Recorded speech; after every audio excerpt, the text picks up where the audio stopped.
60m짜리 거인이 처음 발을 딛는 순간 가장 먼저 죽는 건 뼈가 아닙니다. 뼈가 부러지기 전에 거인은 이미 내부에서 끓고 있습니다. 혈액이 있고 뇌세포가 녹고 근육이 굳습니다. 뼈 이야기는 그 다음입니다. 그것도 한참 뒤의 이야기입니다. 많은 사람들이 거대 생물의 한계를 뼈 문제로 알고 있습니다. 키가 2배 커지면 몸무게는 8배 늘지만 뼈는 4배밖에 안 버틴다는 이야기 들어본 적 있을 겁니다. 맞습니다. 그런데 그게 세 번째 문제입니다. 첫 번째도 아니고 두 번째도 아닙니다. 세 번째. 오늘은 60m 거인이 현실에 존재하면 정확히 어떤 순서로 죽는지 처음부터 끝까지 따라가 봅니다. 그리고 그 순서의 맨 앞에 있는 것이 우리가 전혀 예상하지 못한 것이라는 걸 알게 될 겁니다. 한 가지 미리 말해두겠습니다. 이 영상의 후반부에 가면 지금까지 한 모든 계산이 완전히 뒤집히는 순간이 옵니다. 그 이야기는 잠시 후에. 먼저 거인이 태어나는 순간부터 시작합니다. 거인이 처음 모습을 드러냅니다. 이 60m, 20층짜리 아파트 높이입니다. 땅에 발이 닿는 순간 거인은 아직 멀쩡합니다. 뼈도 버팁니다. 근육도 움직입니다. 아직까지는. 그런데 정확히 1분 뒤부터 이상한 일이 시작됩니다. 피부가 붉어집니다. 체온이 오릅니다. 거인이 가만히 서 있는데도, 심지어 아무것도 하지 않는데도 몸속 온도가 계속 올라갑니다. 몸이 커지면 부피는 3제곱으로 늘어납니다. 키가 10배 커지면 부피는 1000배가 됩니다. 그런데 열을 밖으로 내보내는 피부 면적은 제곱으로만 늘어납니다. 키가 10배면 피부 면적은 100배, 열은 1000배 더 만들어지는데 내보낼 수 있는 창문은 100배밖에 안 늘어나는 겁니다. 열이 나가는 속도보다 쌓이는 속도가 10배 빠릅니다. 동물의 대사율을 연구한 생물학자 막스 클라이버는 1947년에 이 관계를 수식으로 정리했습니다. 체중이 늘수록 대사율이 늘지만 그 비율이 선형이 아니라는 것을 밝혔습니다. 몸이 커질수록 단위 질량당 발생하는 열은 줄어드는 방향으로 진화가 이루어진다는 겁니다. 크게 사는 동물들은 열 문제 때문에 대사 자체를 낮추는 방향으로 진화했습니다. 코끼리를 보면 이게 얼마나 심각한 문제인지 보입니다. 코끼리 귀는 장식이 아닙니다. 귀 안쪽에 혈관이 그물처럼 깔려있고 귀를 펄럭일 때마다 그 혈관을 지나는 피가 식습니다. 코끼리는 귀로 체온을 조절합니다. 그것도 모자라서 진흙탕에 뒹굴고 물을 뒤집어 쓰고 그늘을 찾아 이동합니다. 아프리카 코끼리가 하루에 움직이는 거리는 최대 70km입니다. 그중 상당 부분이 그늘과 물을 찾기 위한 이동입니다. 그런데 코끼리는 키가 3m 남짓입니다. 60m 거인과 비교하면 20배 작습니다. 60m 거인의 경우 몸 전체의 30% 이상이 열방출 전용 기관이어야 한다는 계산이 나옵니다. 기 하나로는 택도 없습니다. 몸의 3분의 1 이 거대한 냉각 시스템으로 덮여 있어야 합니다. 그런 생물은 인간형이 아닙니다. 완전히 다른 생물입니다. 인간형 비율 그대로 60m가 된 거인은 3분 안에 체온이 위험 수준을 넘습니다. 5분 뒤에는 뇌세포와 근육 단백질이 변성되기 시작합니다. 단백질은 일조 온도 이상에서 구조가 바뀝니다. 계란 흰자가 익는 것과 같은 원리입니다. 근육이 붙고 신호를 전달하는 세포들이 작동을 멈춥니다. 거인은 뼈가 부러지기 전에 스스로 익어서 쓰러집니다. 압력솥 안에 갇힌 것과 같습니다. 밖에서 열을 가하는 게 아닙니다. 안에서 열이 만들어지는데 나갈 곳이 없는 겁니다. 진격의 거인 원작을 읽은 분들은 이쯤에서 뭔가 떠올렸을 겁니다. 거인들이 항상 증기를 내뿜는 장면, 그 증기가 단순한 연출이 아니라는 것을. 원작에서 거인들은 몸에서 끊임없이 증기를 방출합니다. 그게 바로 열 방출 메커니즘입니다. 원작 작가 이사야마 하지메는 이 문제를 알고 있었던 겁니다. 그런데 이 증기가 더 무서운 진실을 숨기고 있습니다. 그 이야기는 조금 더 뒤에 나옵니다. 일단 거인이 열 문제를 어떻게든 해결했다고 가정해봅니다. 기적적으로 몸의 절반이 냉각기관이 되어서 체온을 유지하는 데 성공했습니다. 이제 거인은 움직일 수 있습니다. 움직이려고 뇌가 명령을 내립니다. 오른발을 들어라. 신호가 뇌에서 출발합니다. 인간 신경계에서 가장 빠른 신호 전달 속도는 초속 120m입니다. 이게 최대치입니다. 이 속도로 신호가 달립니다. 0.1초가 지났습니다. 신호는 목을 지나고 있습니다. 0.3초가 지났습니다. 신호는 허리를 지납니다. 0.5초가 지나서야 신호가 발에 도착합니다. 발 근육이 수축을 시작합니다. 그런데 그게 끝이 아닙니다. 발이 땅에서 떨어지면서 발바닥에 새로운 감각이 생깁니다. 그 감각 신호가 다시 뇌로 올라와야 합니다. 또 0.5초가 걸립니다. 한 걸음을 내딛는 전체 과정에서 뇌가 정보를 받고 다시 조정 명령을 내리는데 최소 1초가 넘게 걸립니다. 사람은 한 걸음에 0.1초 안에 수백 번의 미세 조정을 합니다. 발이 울퉁불퉁한 곳에 닿으면 즉시 근육이 보정합니다. 그 속도가 있어야 걸을 수 있습니다. 60m 거인은 그게 불가능합니다. 발바닥에 돌이 있는지 없는지 알게 되는 순간 이미 발은 다음 위치로 이동해 있습니다. 거인은 자신의 발이 어디 있는지를 항상 1초 전 정보로만 알 수 있습니다. 걷는 것 자체가 불가능에 가깝습니다. 계단이라도 있으면 더 심각합니다. 계단 끝에 발이 닿았다는 신호가 뇌에 도달하는 순간 이미 몸의 무게중심은 허공 위에 있습니다. 800톤짜리 몸이 앞으로 쏠립니다. 거인은 걸음마다 넘어질 위험에 처합니다. 전쟁 상황은 더 끔찍합니다. 포탄이 날아오는 걸 눈으로 봤습니다. 뇌가 피하라는 명령을 내립니다. 그 명령이 다리 근육에 도달하는데 0.5초. 그 사이 포탄은 이미 몸을 관통했습니다. 거인은 자신이 맞았다는 사실을 공격이 끝나고 한참 뒤에야 압니다. 크기가 거인을 강하게 만드는 게 아닙니다. 크기가 거인을 둔감하게 만듭니다. 공룡들은 이 문제를 어떻게 해결했을까요? 아르헨티노사우루스는 길이 35m, 무게 90톤에 달하는 역대 최대 육상 생물 중 하나입니다. 이 생물이 존재할 수 있었던 이유는 인간형이 아니었기 때문입니다. 네 다리가 기둥처럼 굵고 목과 꼬리가 길게 뻗어 무게중심을 분산시켰습니다. 뇌는 작았고 척수를 따라 여러 곳에 보조신경 중추가 있었다는 연구도 있습니다. 꼬리 쪽 반사신호는 꼬리 쪽에서 처리하는 방식으로 지연 문제를 일부 보완했다는 겁니다. 하지만 아르헨티노사우루스는 인간형이 아닙니다. 두 발로 서지 않습니다. 손으로 물건을 잡지 않습니다. 표정이 없습니다. 그것은 거인이 아니라 그냥 거대한 짐승입니다. 인간 비율 그대로 60m가 된 존재는 신경계만으로도 이미 한계입니다. 열 문제와 신경 지연 문제. 이 두 가지만으로 거인은 존재할 수 없습니다. 뼈 이야기를 꺼낼 필요조차 없습니다. 그런데 여기서 상황이 완전히 뒤집힙니다. 원작을 아는 분들이 오래전부터 지적해온 것이 있습니다. 진격의 거인 세계관에서 거인은 가볍다는 겁니다. 조사병단의 한지 조회가 포획한 거인의 목을 자른 뒤 발로 찼더니 쉽게 날아갔다는 장면이 있습니다. 몸집에 비해 무게가 터무니없이 가볍습니다. 이 설정이 처음에는 허술한 세계관처럼 보입니다. 그런데 이 가벼움이라는 설정 하나가 모든 물리 계산을 완전히 다른 차원으로 옮겨버립니다. 만약 거인의 밀도가 극단적으로 낮다면 뼈 하중 문제는 사라집니다. 800톤이 아니라 수톤 수준이라면 허벅지 뼈가 버틸 수도 있습니다. 신경 지역 문제도 줄어듭니다. 몸이 가벼우면 관성이 작아서 작은 근육 신호로도 방향을 조정할 수 있습니다. 그런데 여기서 더 근본적인 문제가 나옵니다. 60m짜리 몸을 만들려면 질량이 필요합니다. 그 질량은 어디서 왔습니까? 인간이 변신해서 60m가 된다는 건 없던 질량이 갑자기 생겨난다는 뜻입니다. 물질 보존 법칙에 따르면 물질은 없어지거나 생겨나지 않습니다. 그런데 거인은 170cm짜리 인간에서 60m짜리 몸으로 변합니다. 원작은 이 질문에 답을 줍니다. 거인의 몸은 피와 장기로 채워진 게 아닙니다. 기체 형태의 증기 기반 구조입니다. 속이 거의 비어있다는 뜻입니다. 그래서 가볍고 그래서 죽으면 증기로 분해됩니다.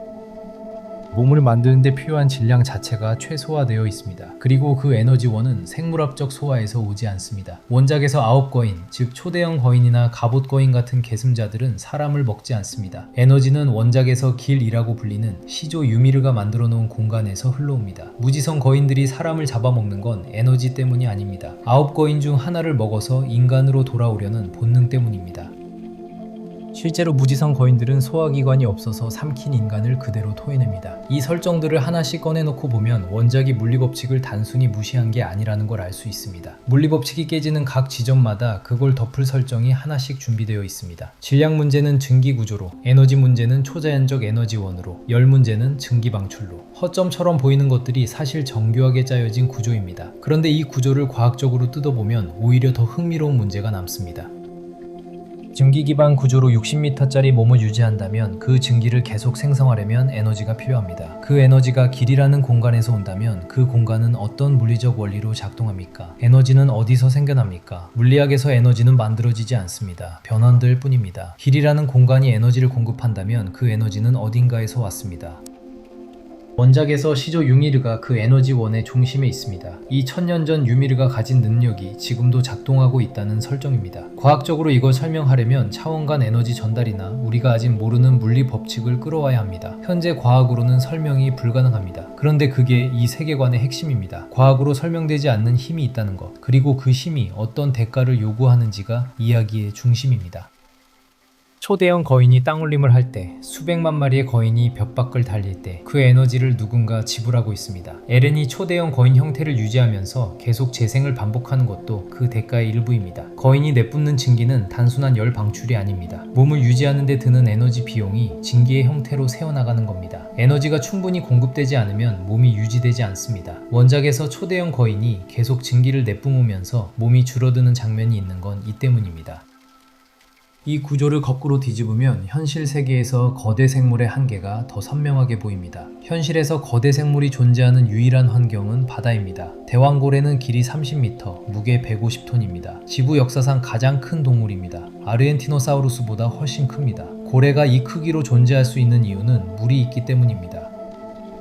우리 몸무게의 대부분을 떠받쳐줍니다. 중력 문제가 사라집니다. 열 문제도 바닷물이 식혀줍니다. 고래 피부 아래에는 두꺼운 지방층이 있지만 그 지방은 단열재가 아니라 에너지 저장고입니다. 체온은 심장에서 먼 곳까지 피를 순환시키는 방식으로 유지합니다. 그런데 고래도 한계가 있습니다.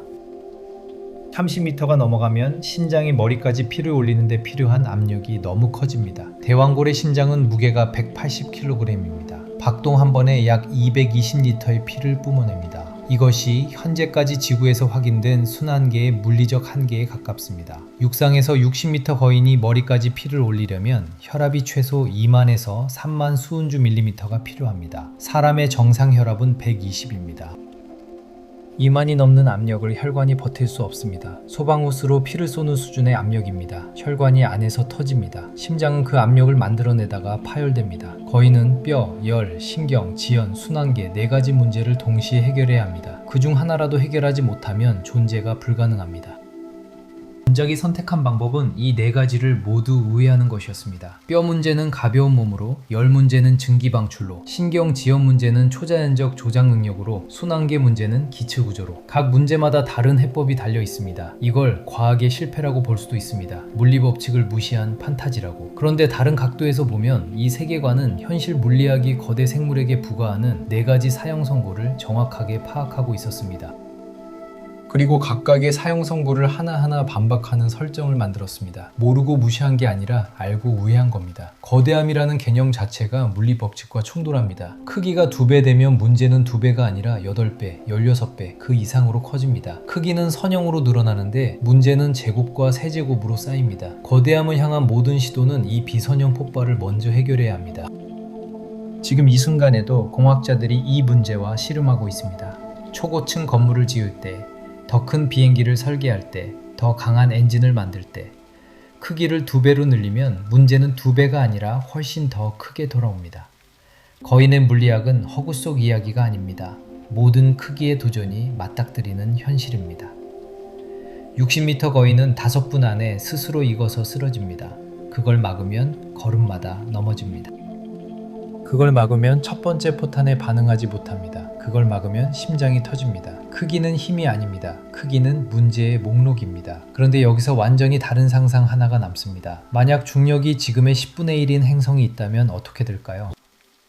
북산에서 600m짜리 생물이 존재할 수 있을까요? 그 행성의 대기가 두껍고 밀도가 높아서 부력이 생긴다면요. 그 계산이 나온 결과는 오늘 이야기보다 훨씬 더 이상합니다. 이런 상상이 계속 이어지길 바란다면 구독해두시면 됩니다. 다음 시뮬레이션을 놓치지 않습니다. 좋아요 하나가 지금 같은 상상을 하고 있는 다른 누군가에게 이 영상을 닿게 해줍니다. 60m짜리 거인이 처음 발을 딛는 순간 가장 먼저 죽는 건 뼈가 아닙니다.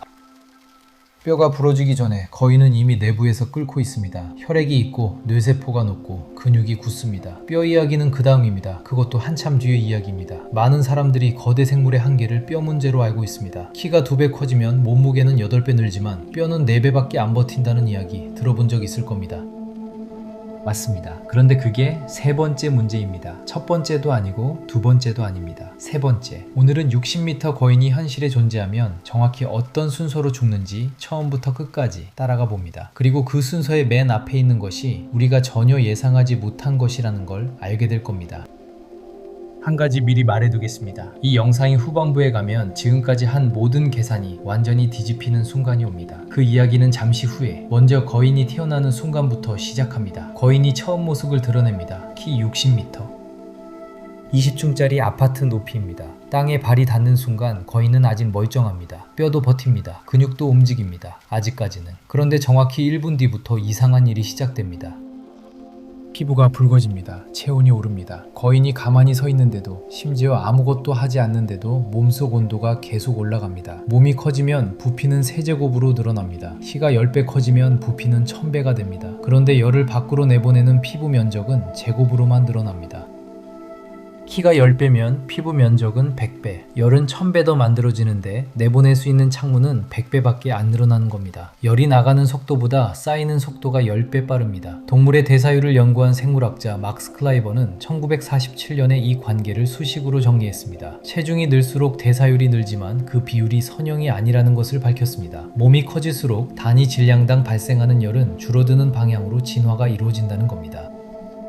크게 사는 동물들은 열 문제 때문에 대사 자체를 낮추는 방향으로 진화했습니다. 코끼리를 보면 이게 얼마나 심각한 문제인지 보입니다. 코끼리 귀는 장식이 아닙니다. 귀 안쪽에 혈관이 그물처럼 깔려 있고 귀를 펄럭일 때마다 그 혈관을 지나는 피가 식습니다. 코끼리는 귀로 체온을 조절합니다. 그것도 모자라서 진흙탕에 뒹굴고 물을 뒤집어 쓰고 그늘을 찾아 이동합니다. 아프리카 코끼리가 하루에 움직이는 거리는 최대 70km입니다. 그중 상당 부분이 그늘과 물을 찾기 위한 이동입니다. 그런데 코끼리는 키가 3m 남짓입니다. 60m 거인과 비교하면 20배 작습니다. 60m 거인의 경우 몸 전체의 30% 이상이 열 방출 전용 기관이어야 한다는 계산이 나옵니다. 귀 하나로는 택도 없습니다. 몸의 3분의 1, 이 거대한 냉각 시스템으로 덮여 있어야 합니다. 그런 생물은 인간형이 아닙니다. 완전히 다른 생물입니다. 인간형 비율 그대로 60m가 된 거인은 3분 안에 체온이 위험 수준은 넘습니다. 5분 뒤에는 뇌세포와 근육 단백질이 변성되기 시작합니다. 단백질은 일정 온도 이상에서 구조가 바뀝니다. 계란 흰자가 있는 것과 같은 원리입니다. 근육이 굳고 신호를 전달하는 세포들이 작동을 멈춥니다. 거인은 뼈가 부러지기 전에 스스로 익어서 쓰러집니다. 압력솥 안에 갇힌 것과 같습니다. 밖에서 열을 가하는 게 아닙니다. 안에서 열이 만들어지는데 나갈 곳이 없는 겁니다. 진격의 거인 원작을 읽은 분들은 이쯤에서 뭔가 떠올렸을 겁니다. 거인들이 항상 증기를 내뿜는 장면, 그 증기가 단순한 연출이 아니라는 것을. 원작에서 거인들은 몸에서 끊임없이 증기를 방출합니다. 그게 바로 열 방출 메커니즘입니다. 원작 작가 이사야마 하지메는 이 문제를 알고 있었던 겁니다. 그런데 이 증기가 더 무서운 진실을 숨기고 있습니다. 그 이야기는 조금 더 뒤에 나옵니다. 일단 거인이 열 문제를 어떻게든 해결했다고 가정해봅니다. 기적적으로 몸의 절반이 냉각기관이 되어서 체온을 유지하는 데 성공했습니다. 이제 거인은 움직일 수 있습니다. 움직이려고 뇌가 명령을 내립니다. 오른발을 들어라. 신호가 뇌에서 출발합니다. 인간 신경계에서 가장 빠른 신호 전달 속도는 초속 120m입니다. 이게 최대치입니다. 이 속도로 신호가 다닙니다. 0.1초가 지났습니다. 신호는 목을 지나고 있습니다. 0.3초가 지났습니다. 신호는 허리를 지납니다. 0.5초가 지나서야 신호가 발에 도착합니다. 발 근육이 수축을 시작합니다. 그런데 그게 끝이 아닙니다. 발이 땅에서 떨어지면서 발바닥에 새로운 감각이 생깁니다. 그 감각 신호가 다시 뇌로 올라와야 합니다. 또 0.5초가 걸립니다. 한 걸음을 내딛는 전체 과정에서 뇌가 정보를 받고 다시 조정 명령을 내리는데 최소 1초가 넘게 걸립니다. 사람은 한 걸음에 0.1초 안에 수백 번의 미세 조정을 합니다. 발이 울퉁불퉁한 곳에 닿으면 즉시 근육이 보정합니다. 그 속도가 있어야 걸을 수 있습니다. 60m 거인은 그게 불가능합니다. 발바닥에 돌이 있는지 없는지 알게 되는 순간 이미 발은 다음 위치로 이동해 있습니다. 거인은 자신의 발이 어디 있는지를 항상 1초 전 정보로만 알 수 있습니다. 걷는 것 자체가 불가능에 가깝습니다. 계단이라도 있으면 더 심각합니다. 계단 끝에 발이 닿았다는 신호가 뇌에 도달하는 순간 이미 몸의 무게중심은 허공 위에 있습니다.